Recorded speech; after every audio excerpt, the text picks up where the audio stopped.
here today, waziri wetu wa afya, all protocols observed.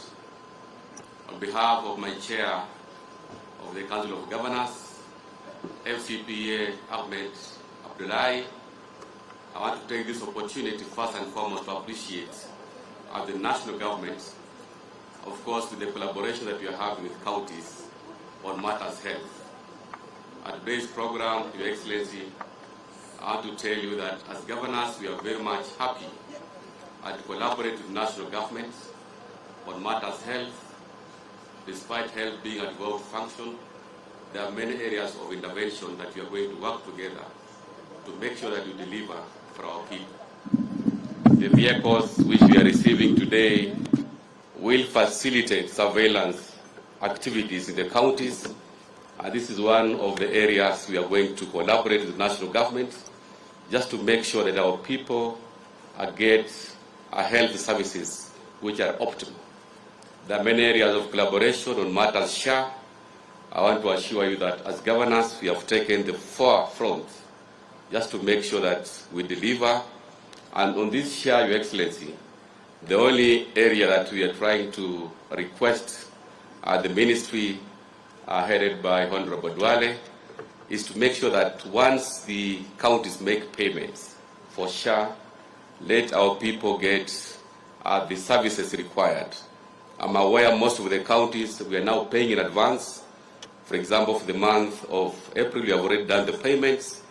We would like those services to be available to our people because SHA is the way to go, and that's the only way that we are going to transform the health sector. Otherwise, on behalf of my colleagues, we want to say that we are very happy with what we are doing together to support the health sector. And I want to assure you that as governors, we are behind you so that we transform the people through various activities. On behalf of my colleagues, I want to say thank you, and you are ready to work with your administration to support the Kenya Kwanza manifesto of the bottom-up transformation agenda. Asanteni sana.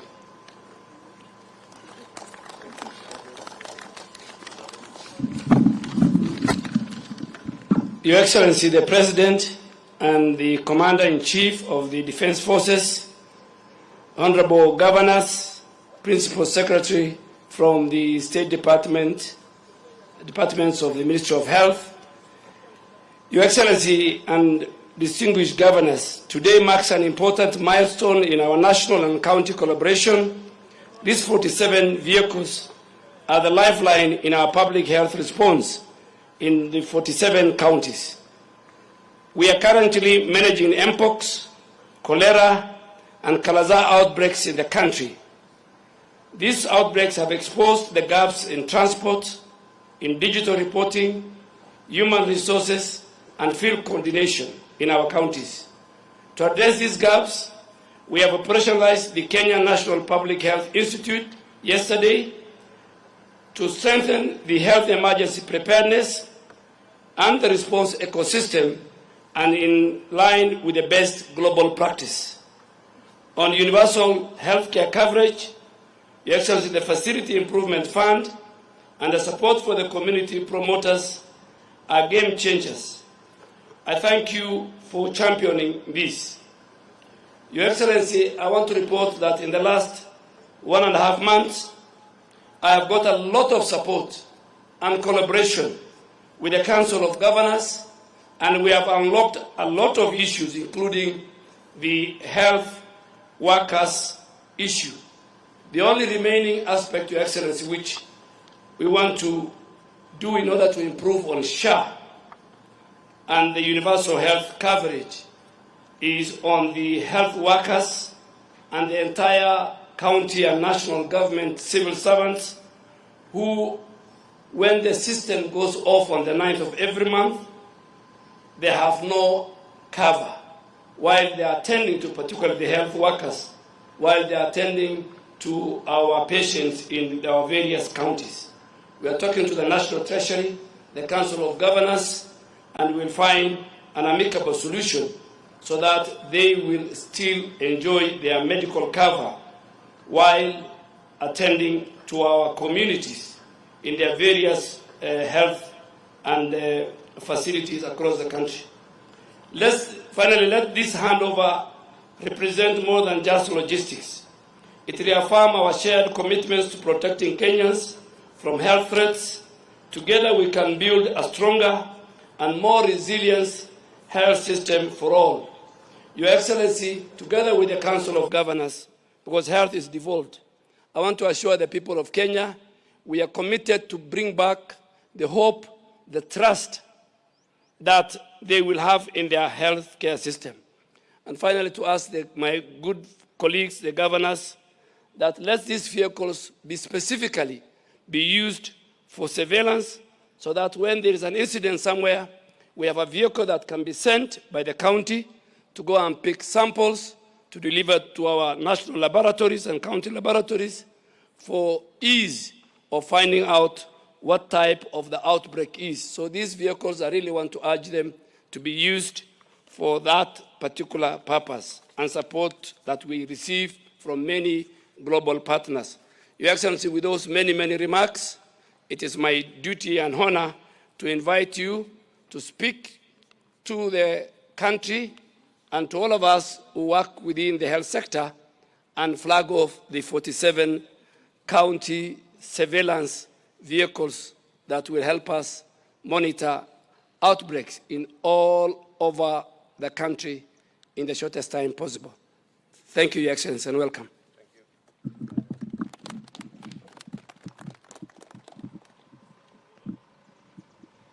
Thank you very much. Your Excellency, Governors, distinguished members,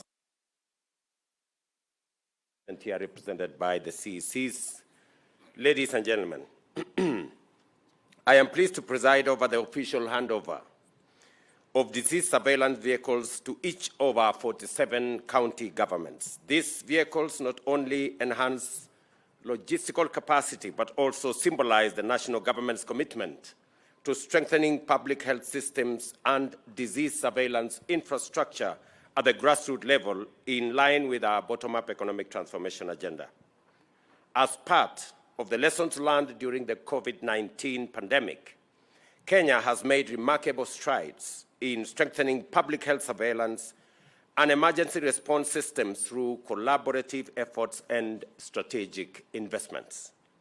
Among the key achievements are enhanced preparedness measures, improved traveler screening at points of entry for early detection of health threats and timely activation of rapid response mechanisms.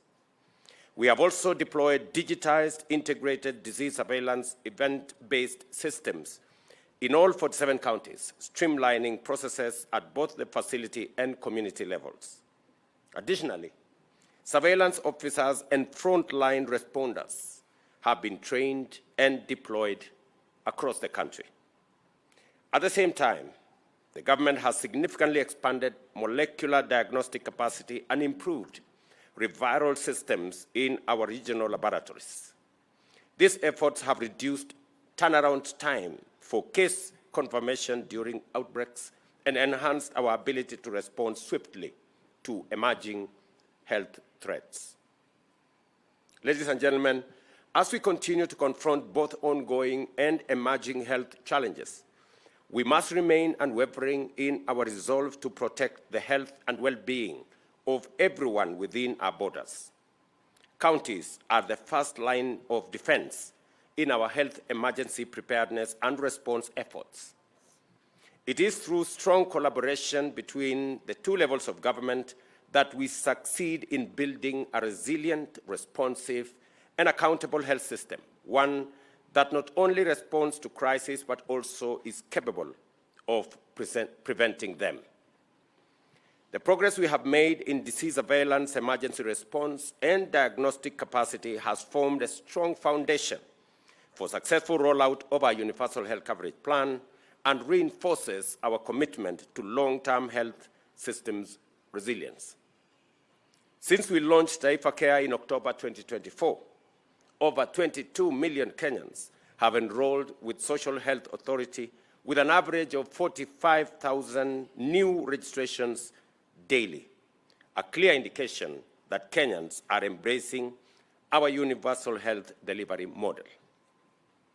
Last evening, Duale, I think 49,000, yesterday alone, 49,000 Kenyans registered, and about 22,000 actually went the next step to go through a means testing and paid. In fact, I saw the numbers yesterday. 21 million shillings was paid by about 20,000 Kenyans, indicating that Kenyans have begun to understand the value of being in that ecosystem, because there are demonstrable witness statements that have confirmed what SHA is doing to our communities across Kenya. We have allocated sufficient resources to fully fund primary health care, ensuring all registered Kenyans can access primary health care services free, fully paid for by SHA. Public health facilities at level 2, 3, and 4, along with SHA contracted hospitals, should not charge Kenyans, as SHA is settling payments promptly. When I say promptly, every 14th of every month, we settle bills for the month, the previous month, every 14th. So next week, we will be settling all the bills for April. We have done so for March. There are only remaining a few cases where there are issues that needs to be sorted out, either between the facility and SHA, or between the facility and the hospitals. So we will continue to refine the payment model to make sure that we pay for services rendered. I am very proud that many of the county governments initially made a claim that was true, that public facilities were providing the most service, yet they were getting the least payments. The model has significantly changed. If you follow it now, most of the money is now being paid to public facilities, because the public facilities are offering the most services to the public.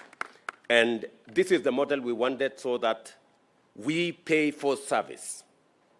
That is the minimum that we can expect from anybody. And I want to commend public facilities under the management of the county governments for stepping up and providing service, and that is why those facilities are being paid.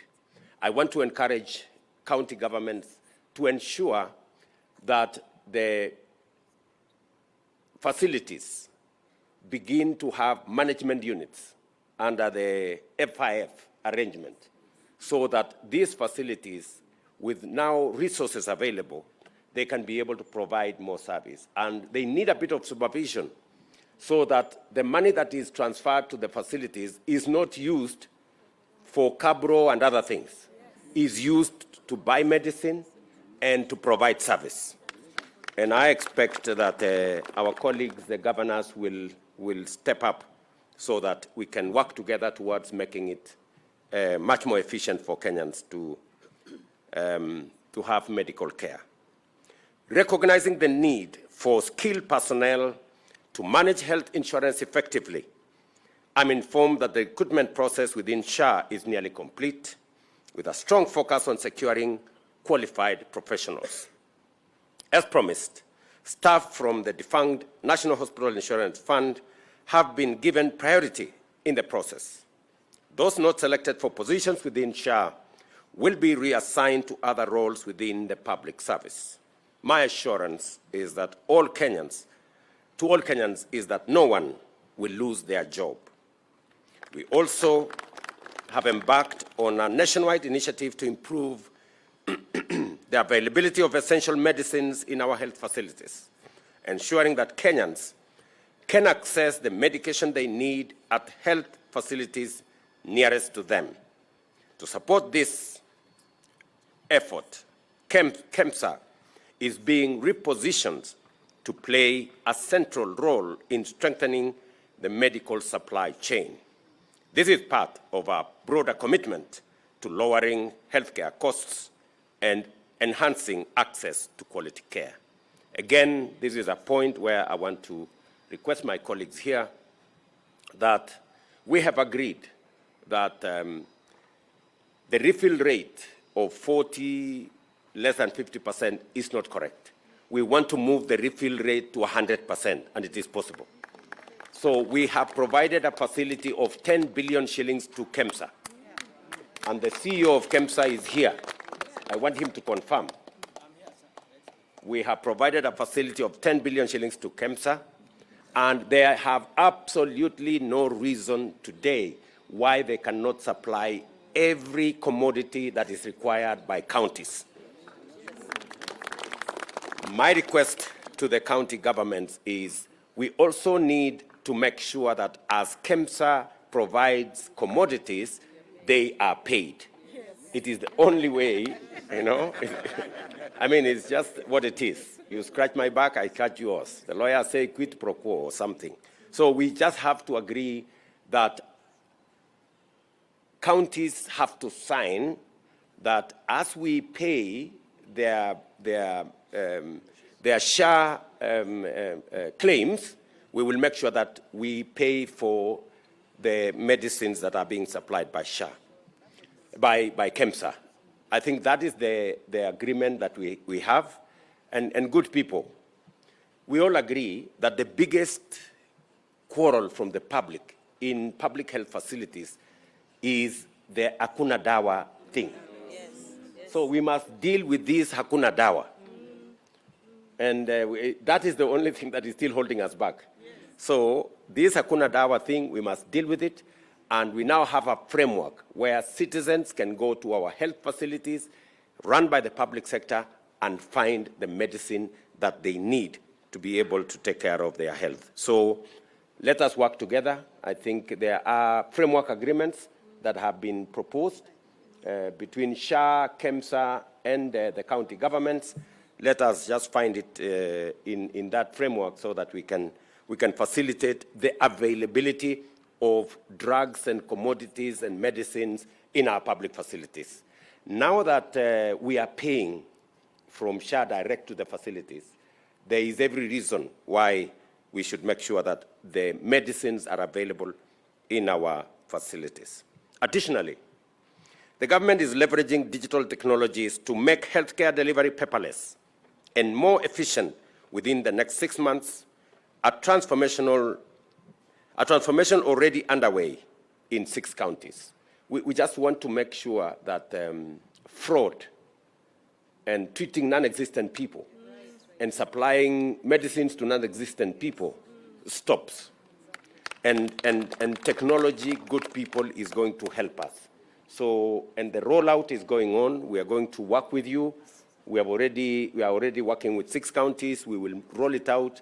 Aden Duale and his team at the ministry will be working with you so that we can make sure that we control that space and make sure that there are no ghost people taking medicine and stealing from us. Let me also say one more thing to congratulate all the counties. We now have a list of all the facilities you want equipment to be supplied.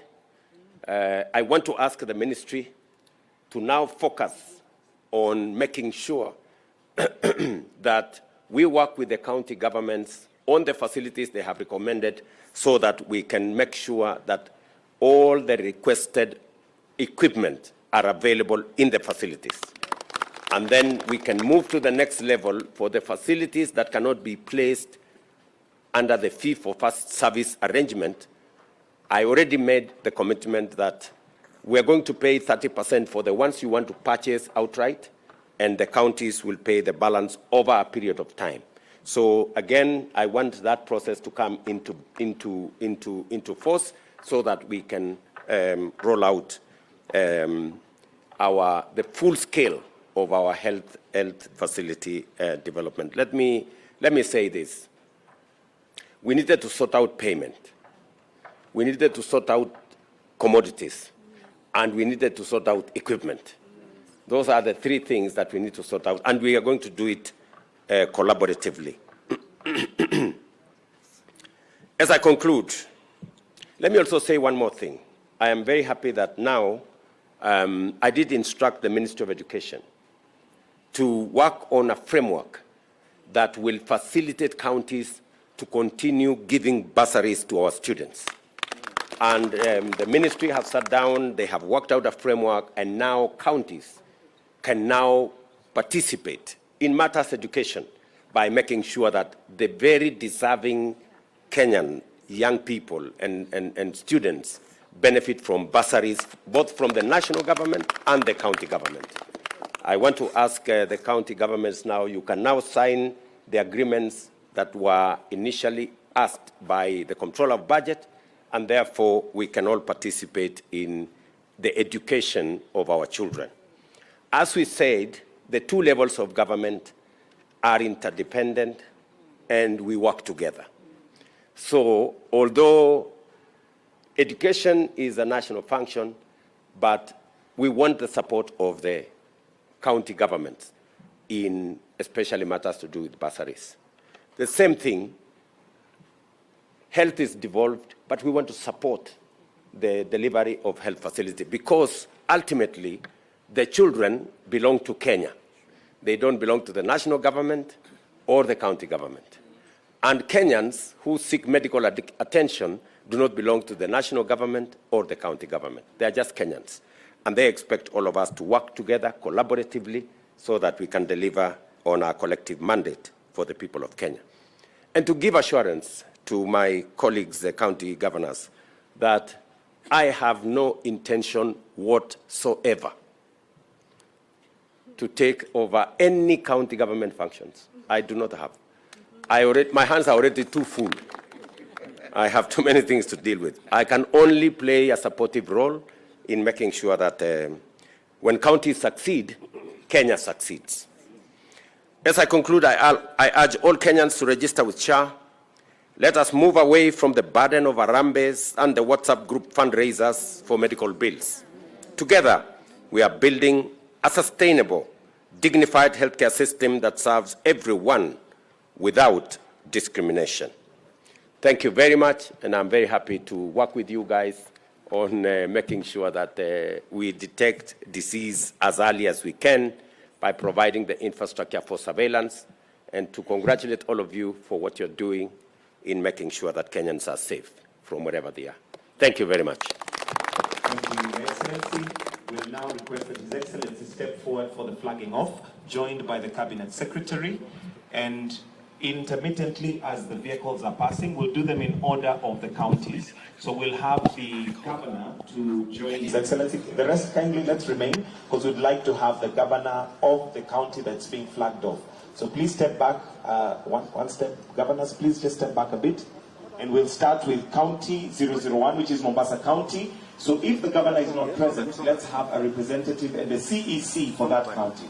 Mombasa County, that's Governor Abdul Samad Sharif Nasir, or a representative together with the CEC. County 001, your vehicle there goes. Makofi kwake.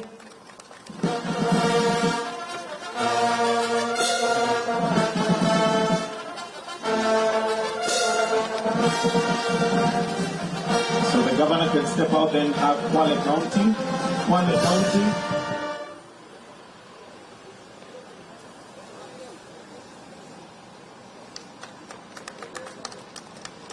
All right, Kwale County is done. Kilifi County. So Kwale County, you can step back. Kilifi County. Remember, it's the governor or representative. Tana River County.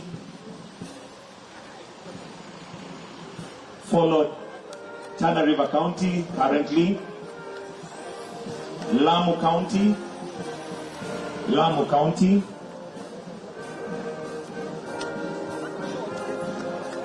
Taita Taveta County. Lamu, you may step back. Taita Taveta County. Garissa County. Taita Taveta, you may step back. Garissa County.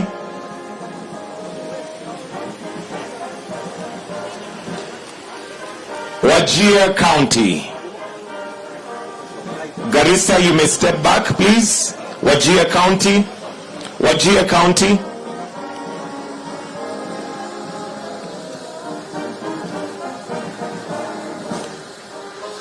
Mandera County, Mandera,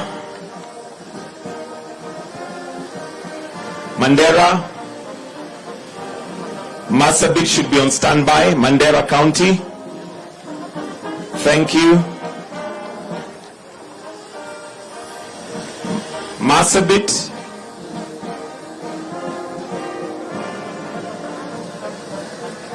followed by Isiolo. Meru County,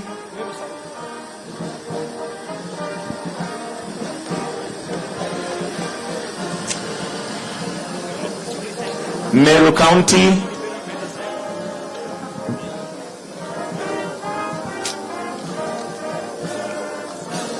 Tharaka Nithi follows.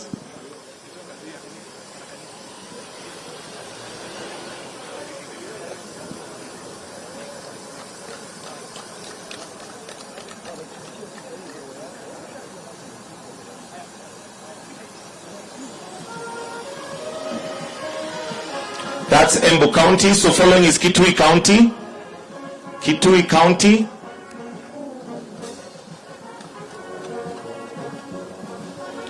Followed by Machakos County. Machakos County. Then Makueni County now. Makueni.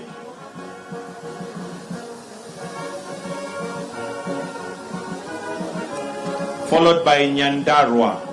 We are now on Nyandarua.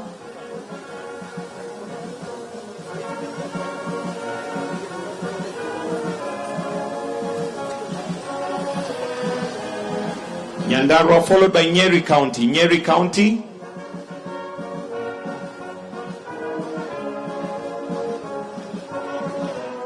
That's Nyeri County. Next should be Kirinyaga County. Kirinyaga.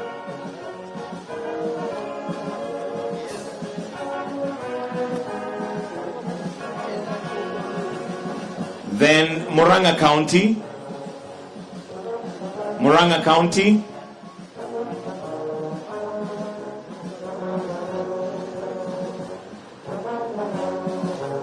Followed by Kiambu County.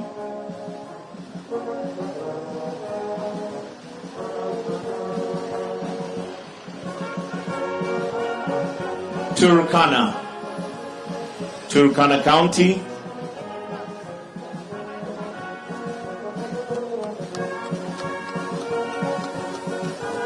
West Pokot. West Pokot.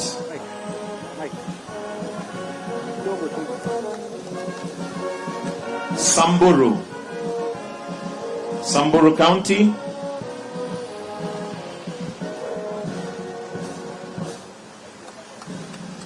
Trans Nzoia is next.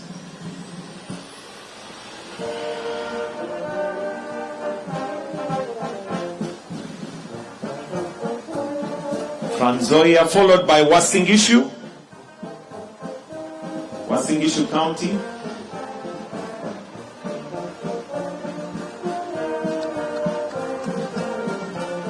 Elgeyo Marakwet. Elgeyo Marakwet. Nandi County.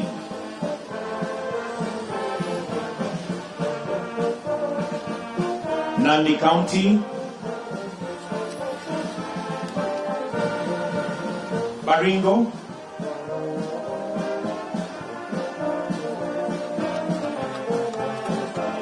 Laikipia. Laikipia. Laikipia County.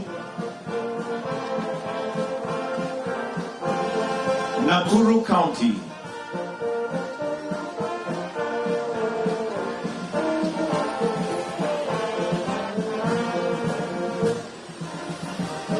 Next is Narok County. Narok.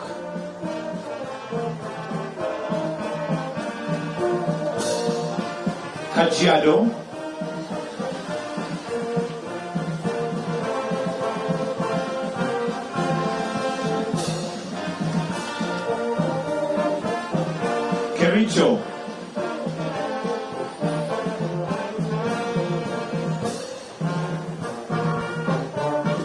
That's Kericho, followed by Bomet.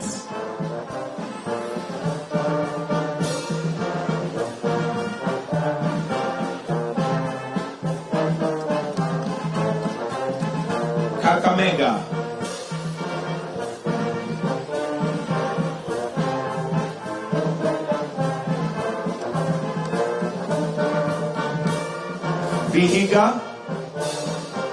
Vihiga County is next.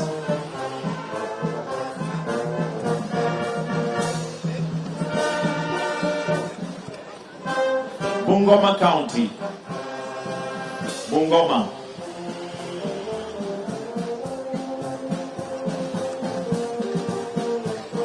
Busia County.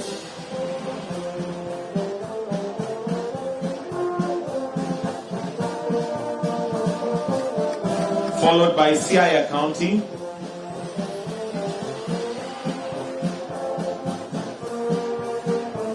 Siaya County. Followed by Kisumu County. Kisumu County. Homa Bay. Homa Bay.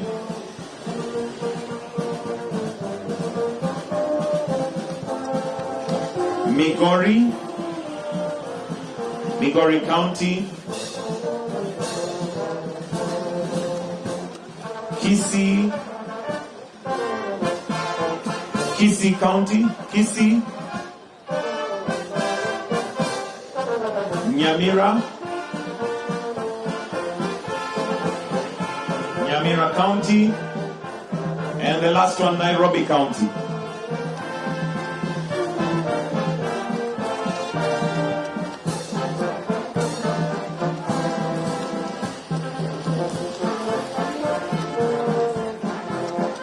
Right, and we now will then stand for the anthem.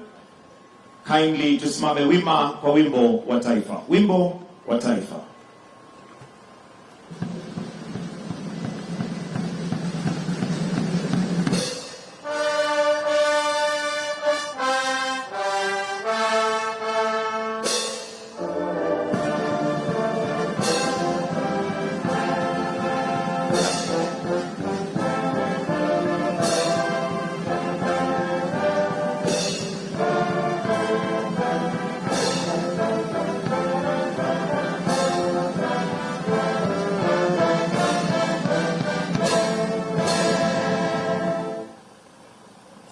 CECs to kindly remain behind and sign off the vehicles. CECs to kindly sign off the vehicle. To converge at